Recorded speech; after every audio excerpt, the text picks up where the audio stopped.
গাছের ডালে, পাহাড়ের পাদদেশে সুন্দর করে বাসা প্রস্তুত করো। এই মৌমাছি এবং মৌচাকের লাইফ স্টাইল নিয়ে অস্ট্রিয়ার একজন বড় বিজ্ঞানী কার্ল ভন ফ্রিচ মৌমাছির জীবনচক্র নিয়ে গবেষণা করলেন। সেই গবেষণায় খুশি হয়ে সুইডিশ একাডেমি নোবেল পুরস্কার তাকে দিল 1973 সালে। তিনি একটা বইও রচনা করেছেন, যে বইটার নাম হলো দ্য ড্যান্সিং বিজ। এই বইটা তিনি লিখলেন, গোটা দুনিয়াব্যাপী সাড়া ফেলল। তিনি সর্বপ্রথম ফটোগ্রাফির মাধ্যমে প্রমাণ করে দেখিয়েছেন সাধারণত মূলত ফিমেল ওয়ার্কার বি মধু সংগ্রহ করে এবং মৌচাক নির্মাণের মূল কর্মী হলো ফিমেল ওয়ার্কার বি, অর্থাৎ মহিলা মৌমাছি, রানী মৌমাছি। এই তথ্য ওই বিজ্ঞানীদি নোবেল পুরস্কার পেয়েছেন, অথচ এই তথ্য তিনি দিলেন 1973 সালে। আর এই তথ্য আল্লাহ রাব্বুল আলামিন 1500 বছর আগে মহান রাব্বুল আলামিন কোরআনে বলে দিয়েছেন। জোরে বলি সুবহানাল্লাহ। আনিত্তাখিদি মিনাল জিবালি বুয়ুতান, আনিত্তাখিদি। আলেম ওলামা যারা আছেন, এটা মুয়ান্নাসের সিগা, স্ত্রী মৌমাছির কথা বলা হয়েছে, রানী মৌমাছির কথা বলা হয়েছে। নাম্বার 2 হলো, তিনি প্রমাণ করেছেন ওই বিজ্ঞানী যখন কোনো কর্মী মৌমাছি নতুন ফুলের বাগান যখন সন্ধান পেয়ে যায়, তখন স্বর্ণ মৌমাছিদেরকে সঠিক পথের দিক নির্দেশনা দিয়ে দেয়, ডাকতে থাকে, এমন ডাক দিয়ে দেয় সবাই টের পেয়ে যায়।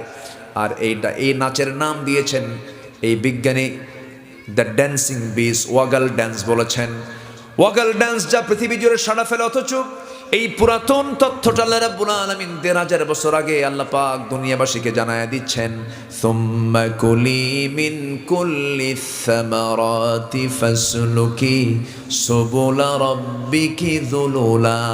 জোরে বলুন আল্লাহু আকবার। নাম্বার 3 হলো, বিজ্ঞান বর্তমান সময়ে নিখুঁতভাবে গবেষণা করে দেখেছে মধু বের হয় হলো মৌমাছির পেট থেকে।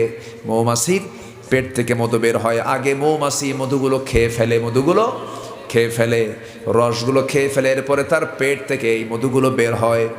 আল্লাহ রাব্বুল আলামিন এই কথাটাও 1500 বছর আগে জানিয়ে দিয়েছেন। যারা পারেন ঠোঁট মিলিয়ে আমার সঙ্গে বলুন, ইয়াখরুজু মিন বুতুনিহা শারাবুম মুখতালিফুন আলওয়ানুহু ফীহি শিফাউল লিন্নাস ইন্না ফী যালিকা লাআয়াতান লিকাওমিন ইয়াতাফাক্কারুন। জোরে বলুন আল্লাহু আকবার। ইয়াখরুজু বের হয় মিন বুতুনিহা, তার পেট থেকে, মৌমাছির পেট থেকে, শারাবুন সেই মধু, মুখতালিফুন বিভিন্ন রং বেরঙ্গের সেই মধুগুলো বের হয়, যার রং বিভিন্ন ধরনের। এবং তার মধ্যে আল্লাহ রাব্বুল আলামিন বলেছেন ফিহি, যার মধ্যে শিফাউল লিন্নাস, গোটা পৃথিবীর সমস্ত মানুষের জন্য সব রোগের ঔষধ আছে। জোরে বলে সুবহানাল্লাহ। রোগ হাজার, আর ওষুধ কয়টা? আস্তে কয়, ওষুধ কয়টা? কে দিয়েছেন?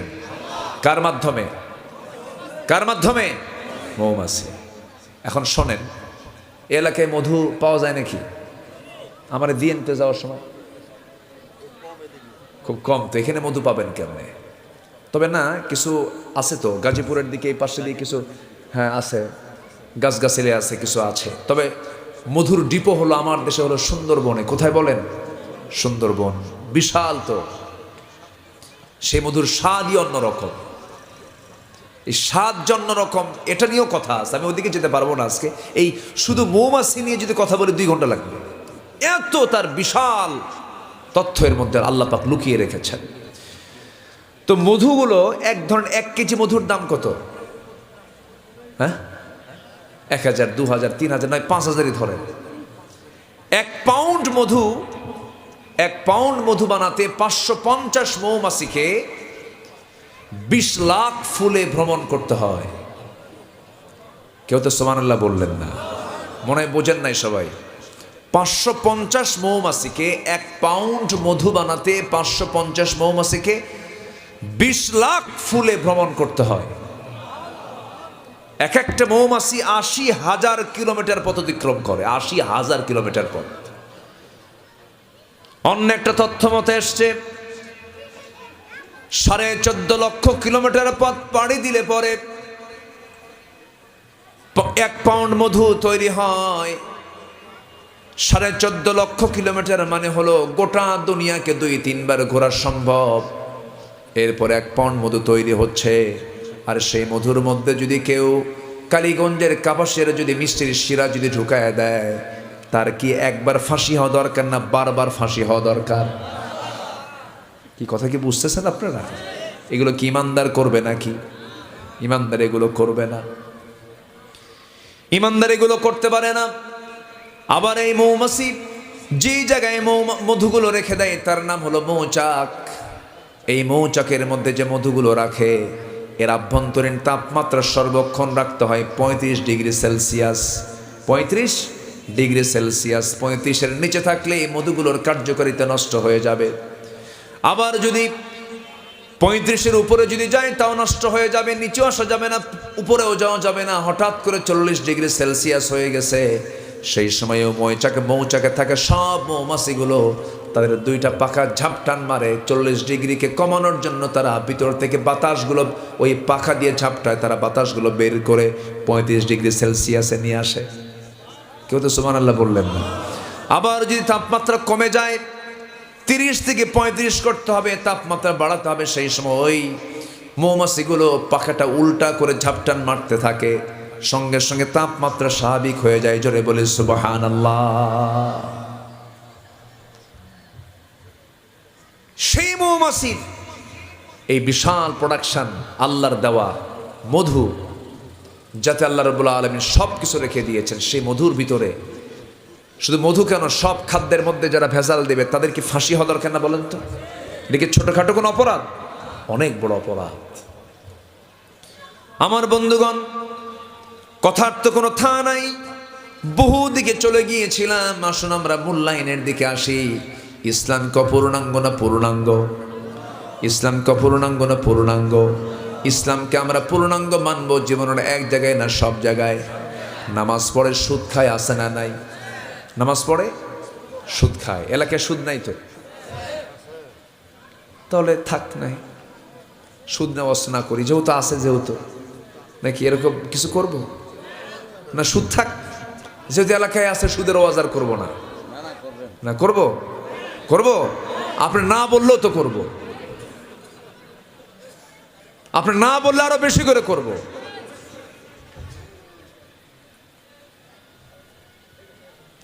কিছু কিছু লোকের ধারণা কি জানেন?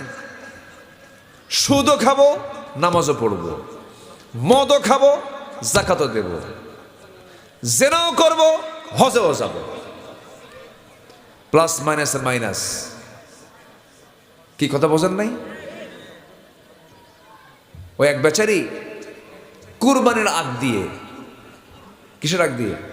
কুরবানির আগ দিয়ে জুমার আলোচনায় খতিবরা কিসের ওয়াজ করে? মানে কিসের ওয়াজ করে? কুরবানি। তো কুরবানির এই বক্তব্য শুনে, তাৎপর্যমূলক বক্তব্য শুনে এক চোর নামাজে গেছে, সে খুব উদ্বুদ্ধ হয়েছে। সে ভাবলো এত বড় একটা সওয়াবের কাজ, কোরবানি যদি মাইনাস হয়ে যেত তো বিশাল সমস্যা, আমাকে দিতে হবে কোরবানি। করছে কি? রাতের বেলা গেছে গরু চুরি করতে। গরু চুরি করে ওই মসজিদের সামনে দিয়ে আসতেছে ফজরের একটু আগ দিয়ে। ইমাম সাহেব উজু করার জন্য বের হয়েছেন, দেখে যে একজনের হাতে গরু। কি এত রাতে গরু মানে? তুমি কোথা থেকে আসতে? হুজুর আপনি তো পেঁচ লাগাই দিছেন। কেন? আপনি যে কুরবানির যে ওয়াজটা করছেন, কুরবানির সওয়াব, যে পশু জবাই করা হবে সেই পশুর গায়ে যত লোম আছে প্রত্যেকটা লোমে লোমে একটা করে নিকে দেওয়া হবে। এত বড় সওয়াবকে বাদ দেওয়া যায়? এই জন্য কুরবানি দেওয়ার জন্য গরু চুরি করে আনছে। ইমাম সাহেব বলে, আমি কি তোমাকে চুরি করে গরু কুরবানি দিতে বলছি? কেন আপনি তা বলেন নাই, কিন্তু আমি একটু অঙ্ক করছি। কি অঙ্ক? অঙ্ক হলো চুরি করা এটা একটা গুনাহ, আর কোরবানি করে এটা সওয়াব। প্রত্যেকটা পশমে পশমে নাকি অসংখ্য সওয়াব কোরবানিতে, আর চুরি করা মাত্র একটা গুনাহ। অন্তত প্লাস মাইনাস মাইনাস, সওয়াবও নাই গুনাহও নাই, গোশত খাওয়া তোমার বোনাস হবে। এরকম অঙ্ক কষে জান্নাত পেতে চান এমন কিছু বোকার স্বর্গে বসবাসকারী কিছু লোক আছে না নাই? আসতে বলবেন না, আছে না নাই? আজকে তওবা করুন, টু ব্যাক ইসলাম। সুদ চিন্তা মাথায় ছেড়ে দিয়ে জাকাত ভিত্তিক অর্থনীতির চিন্তা মাথায় নিয়ে আসুন। দুনিয়ার তৈরি করা মতবাদকে ডাস্টবিনে নিক্ষেপ করে ইসলাম কায়েমের সংগ্রামে ঝাঁপিয়ে পড়ুন। সম্মানিত ভাইয়েরা, সম্মানিত বন্ধুগণ, ইসলামকে মানতে গেলে এরকম কৌশল করে টেকনিক করে ইসলাম মানার কোনো সুযোগ নাই। ইসলামকে মানতে হবে 1 আনা না 16 আনা। আসতে বলবেন 1 আনা না 16 আনা। আল্লাহ পাক কোরআনে সব মডেল বলে দিয়েছেন। আমরা আমাদের জীবনকে সুন্দর করে সাজাবো, সুন্দর করে গুছিয়ে নেব ইসলাম দিয়ে। লোকমানের মতো বাবা হব। কার মতো? লোকমানের মতো বাবা হব। আমার আগের আলোচক তিনি কিছু কথা বলে গেছেন। দাউদের মতো পরিশ্রমী হব।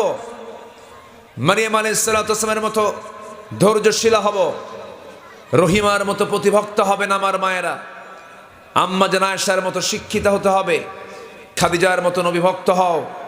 সুলাইমানের মতো নায়েবান শাসক হও। মুসার মতো সাহসী দায়ী হও। নূহের মতো সাহসী দায়ী হও। ধৈর্যশীল দায়ী হও। ইউনুসের মতো বিপদ অধিক জাকির হও। অসুস্থকে নিয়ামত মনে করো। আদমের মতো পারিবারিক রক্ষণশীল হও। সাইয়েদনা ইউসুফ আলাইহিস সালামের মতো পবিত্র হও। জেলে যাবার প্রস্তুতি নাও। আসিয়ার মতো হকের পক্ষে অনড় থাকো। নিজেকে কুরবানির জন্য প্রস্তুত হও। আবু বকরের মতো দৃঢ়চেতা হও। ওমরের মতো সাহসী হও। ওসমানের মতো দানশীল হও। আলীর মতো লড়াকু সৈনিক হয়ে বাতিল দুর্গে আঘাত হানো। সমস্ত বাতিলরা বঙ্গোপসাগরে হাবুডুবু খাবে। আল্লাহ পাক সেই হিম্মত, সেই শক্তি আল্লাহ পাক আমাদের মাঝে দান করুন। জোরে বলি আল্লাহুম্মা আমিন। আরো জোরে বলি আল্লাহুম্মা আমিন। সম্মানিত ভাইয়েরা, সম্মানিত বন্ধুগণ, আজকে প্রথম রজনী। আমি আমার কথাকে আর লম্বা না করে নির্দিষ্ট সময়ের মধ্যে আমরা শেষ করতে যাচ্ছি। আগামীকাল মাহফিলের দাওয়াত। সবাইকে আসবেন না? আপনারা সবাই সবাই আসবেন আগামীকালকে? 1 জন 2 জন 3 জন করে নিয়ে আসবেন। 1 জন 2 জন 3 জন করে নিয়ে আসবেন। আমার মা আর আপনারা সবাই আসবেন। আল্লাহ তুমি এই মাহফিলকে, 3 দিনের এই মাহফিলকে তুমি আল্লাহ সফল করো। জোরে বলি আল্লাহুম্মা আমিন। ফজর পড়বেন সবাই? সবাইকে ফজর পড়বেন? ফজর পড়বেন কারা কারা? একটু হাত তুলে দেখান দেখি। জোরে বলি ইয়া আল্লাহ। আরো জোরে বলি ইয়া আল্লাহ।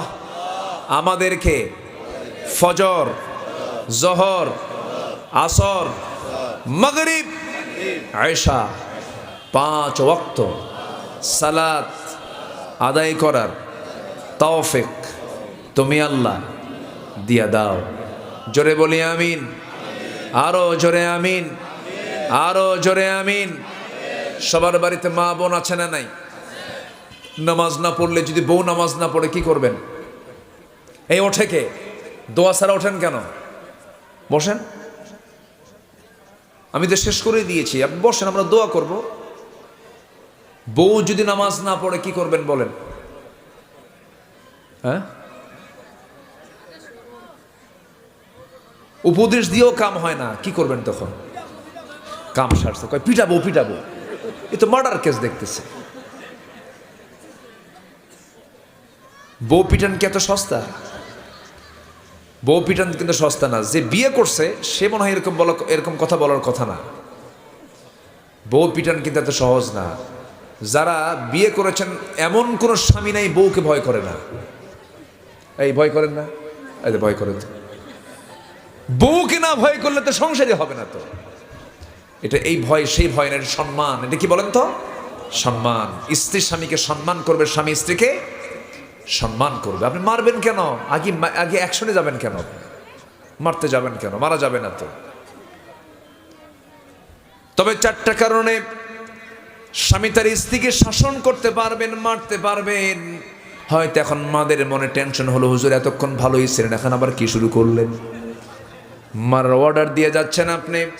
4টা কারণে মারা যাবে, শাসন করা যাবে। আর নাম্বার 1 হলো, যদি কোনো স্ত্রী যদি নামাজ পড়ার পরেও, নামাজ বারবার বলার পরেও যদি নামাজ না পড়ে।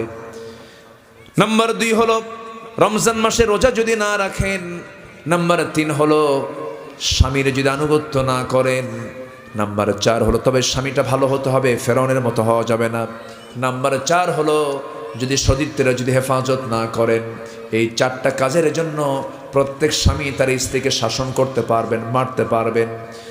তবে মারার ক্ষেত্রে শর্ত হলো চুল টান দেওয়া যাবে না, কপালে মারা যাবে না, চোখে মারা যাবে না, নাকে মারা যাবে না, মুখে মারা যাবে না, বুকে মারা যাবে না। মারার জায়গায় তো শেষ। বউকে মারা যাবে না তো। আমার মাদের একটু দিলে একটু পানি আসছে, হুজুর দিলে একটু পানি আসলো, আপনি ভালো। তবে হ্যাঁ, যদি আপনি মারতে চান, বড় জোর 1.5 হাত লাঠি নয়, মাত্র 9 ইঞ্চি মেসোয়াক পকেট থেকে আপনি বের করে 9 ইঞ্চি মেসোয়াক দিয়ে আপনি তাকে মারতে পারবেন। আর 9 ইঞ্চি মেসোয়াক দিয়ে যদি কোনো স্বামী তার বউকে মারতে নেয়, এই দৃশ্য যদি অন্যর চোখে পড়ে, সেই সময় সে বলবে মারে না, আদর করে। কি করে বলেন? আদর করে। আমাদের মাদের কলেজে পানি আসছে, হুজুর আপনি খুব ভালো। যে মা তার সন্তানকে ফজরে ডাকতে পারে না, যে বাবা তার সন্তানকে ফজরে ডাকতে পারে না, আসসালাত আসসালাত আসসালাত, নামাজ নামাজ নামাজ ডাকতে পারে না, সে তো অযোগ্য বাবা, অযোগ্য মা। এমন জাতীয় আচরণ করা যাবে না। বাড়িতে পরিবেশ রাখতে হবে নামাজের, বাড়িতে পরিবেশ রাখতে হবে ইসলামের। বাড়ির মধ্যে ঢুকেই যেন মনে হয় ইসলামের ফ্লেভার এখানে পাওয়া যাচ্ছে। বাড়িতে ঢুকেই যেন মনে হয় এখানে দিনের পরিবেশ আছে। বাড়িতে ঢুকেই যেন মনে হয় এখানে জিকিরের পরিবেশ আছে। বাড়িতে ঢুকেই যেন মনে হয় এখানে কোরআনের পরিবেশ আছে। আল্লাহর কসম করে বলি, যে বাড়িতে দিন মানার, দিন মেনে চলার পরিবেশ পাওয়া যায়, সেই পরিবারটা একটা জান্নাতি পরিবার হল। পরিবার যদি বলি সুবহানাল্লাহ। তালিম দিবেন, সকাল সন্ধ্যায় একদিন কোরআনের একটা আয়াতের দর্স হবে, সন্ধ্যায় একটা হাদিসের দর্স হবে, আবার অন্যদিন একটা বিষয়ের উপরে দর্স হবে। একদিন স্ত্রী দর্শ দেবেন, একদিন স্বামী দর্শ দেবেন, একদিন ছেলে দর্শ দেবে, একদিন মেয়ে দর্শ দেবে। তালিকা করে নেবেন। এরকম করে যদি প্রত্যেকটা পরিবারের যদি সচেতনতা যদি সৃষ্টি হয়ে যায়, আপনার পরিবার যদি ভালো হয়, সমাজ ভালো হয়ে যাবে। সমাজ যদি ভালো হয়, রাষ্ট্র ভালো হয়ে যাবে। ঠিক কি না? প্রত্যেকটা ঘরে ঘরে আমরা ইসলামকে কালচারে, ইসলামকে প্র্যাকটিসের মধ্যে নিয়ে আসি, সেই তৌফিক কামনা করছি। সেই তৌফিক কামনা করে আমি আমার নির্দিষ্ট বিষয়ের উপরে ভাঙ্গাচোরা যে কথাগুলো বললাম, সবার জীবনে যেন আল্লাহ পাক আমাদের আমলে নিয়ে আসার তৌফিক দান করেন, এই আশাবাদ কামনা করে আমার মাদের জন্য কিছু কিছু কথা খণ্ডকালীন মাঝে মাঝে বিভিন্ন দিকে আমি যাওয়ার চেষ্টা করেছি। যতটুকু কথা বলেছে আল্লাহ পাক সবাইকে তুমি আমলে নিয়ে আসার তৌফিক তুমি আল্লাহ দিয়ে দাও। জোরে বলি আল্লাহুম্মা আমিন।